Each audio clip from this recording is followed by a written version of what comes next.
Nah, jadi kepada kita semua, apa yang barusan Bapak sampaikan tadi itu adalah sekelumit bagaimana kita di sini tetap menjaga kebersihan di dalam lingkungan kita. Karena bersihnya lingkungan kita menandakan di dalam diri kita berarti kita sudah termasuk orang-orang yang beriman.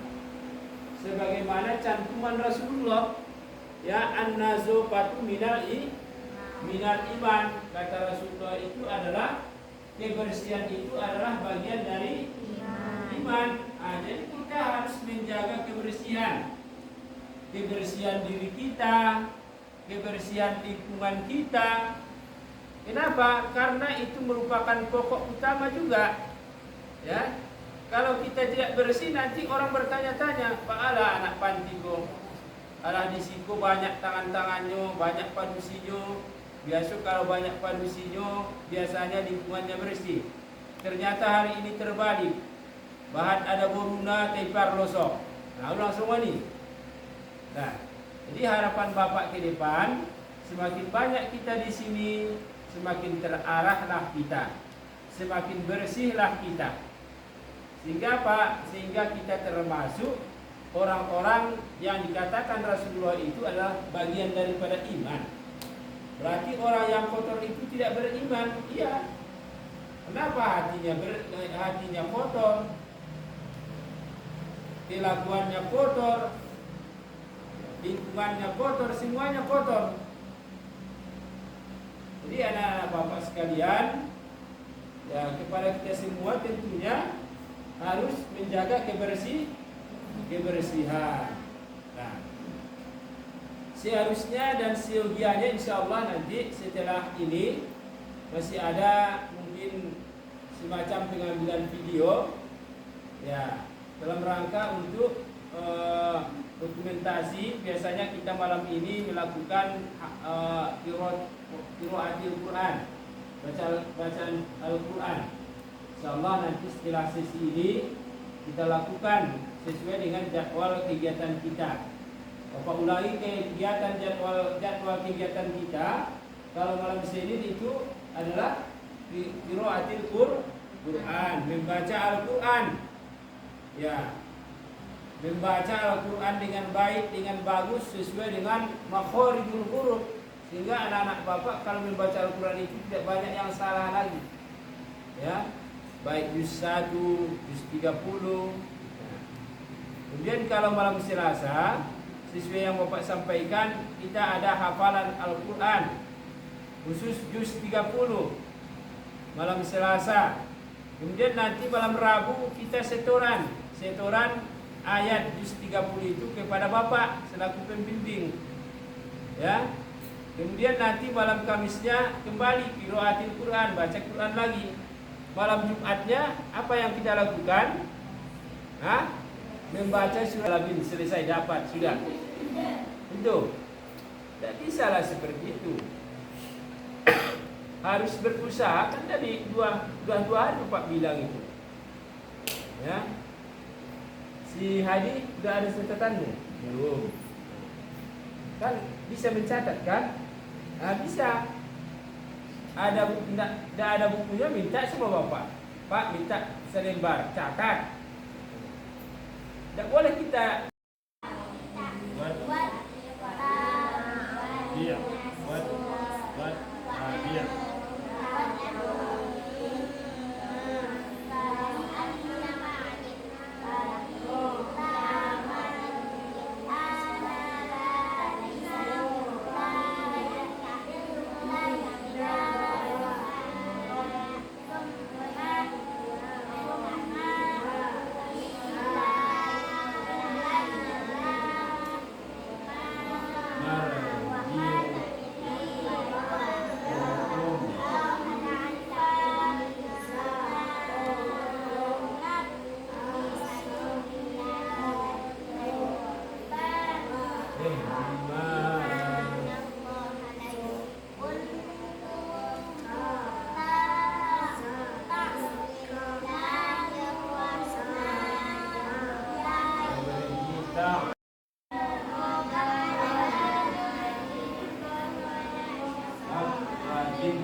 Assalamualaikum warahmatullahi wabarakatuh.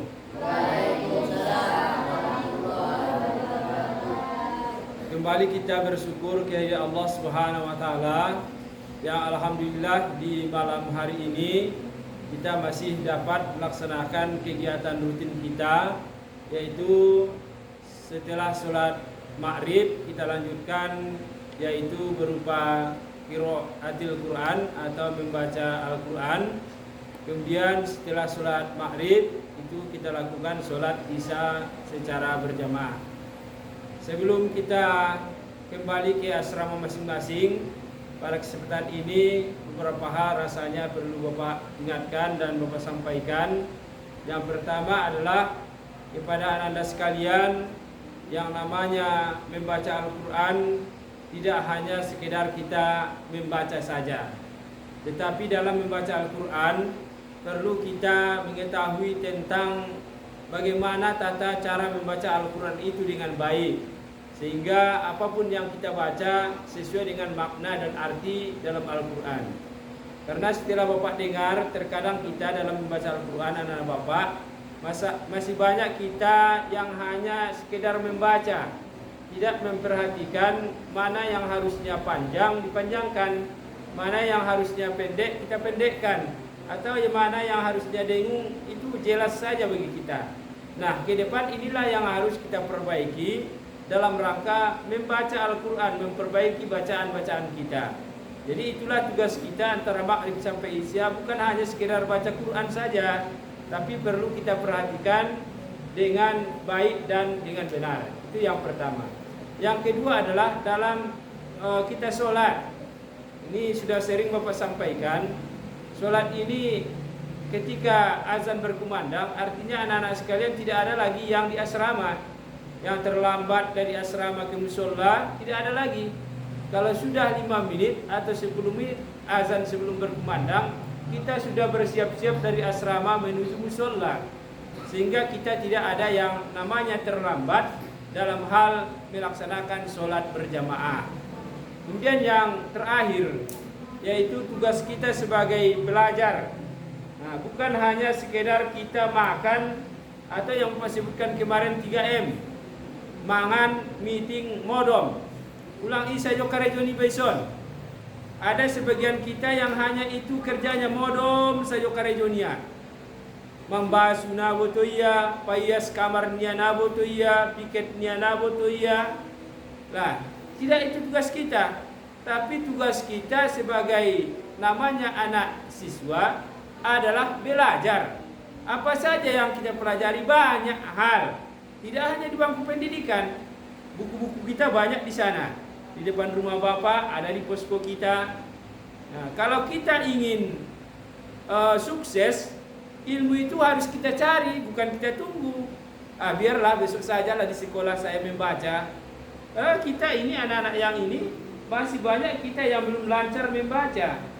Kapan kita laksanakan? Yaitu ketika libur inilah kita belajar dengan semangat. Bukan kita pergunakan hanya main-main saja kerjanya. Nah, paham anak-anak Bapak? Nah, insya Allah ke depan kalau kita patuhi aturan segala yang berlaku di sini, termasuk kita semua menjadi anak-anak yang berhasil dan anak-anak yang sukses. Amin ya rabbal alamin. Baik, demikian saja yang dapat Bapak sampaikan. Sebelum kita kembali ke asrama, kita ucapkan dengan bacakan alhamdulillah. Assalamualaikum warahmatullahi wabarakatuh.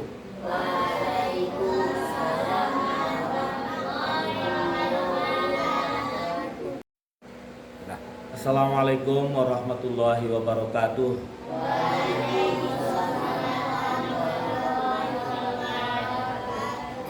Bismillah walhamdulillah wassalatu wassalamu ala rasulillah wa man tabi'a sunnata.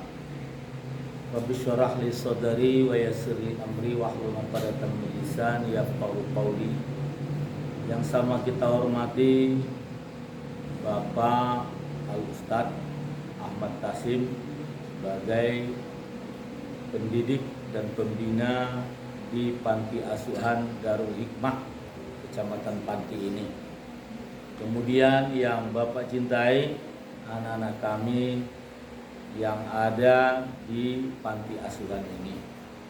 Kepada Allah kita panjatkan puja dan syukur, seraya kita berdoa semoga Allah menguatkan iman kita, menguatkan Islam kita, menguatkan ketaatan dan kepatuhan kita kepada Allah, dan akhirnya kita husnul khotimah. Selawat dan salam kepada Rasulullah SAW. Allahumma sholli wa sallim ala sayyidina Muhammadin wa ala ali sayyidina Muhammad. Mudah-mudahan selawat itu dan salam itu menjadi hubungan yang baik antara kita dengan Muhammad Rasulullah Sallallahu Alaihi Wasallam. Anak-anak Bapak yang Bapak cintai, saya ini penyuluh agama fungsional dari kantor urusan agama Kecamatan Panti yang pada malam hari ini untuk pertama kalinya berkunjung ke panti asuhan ini.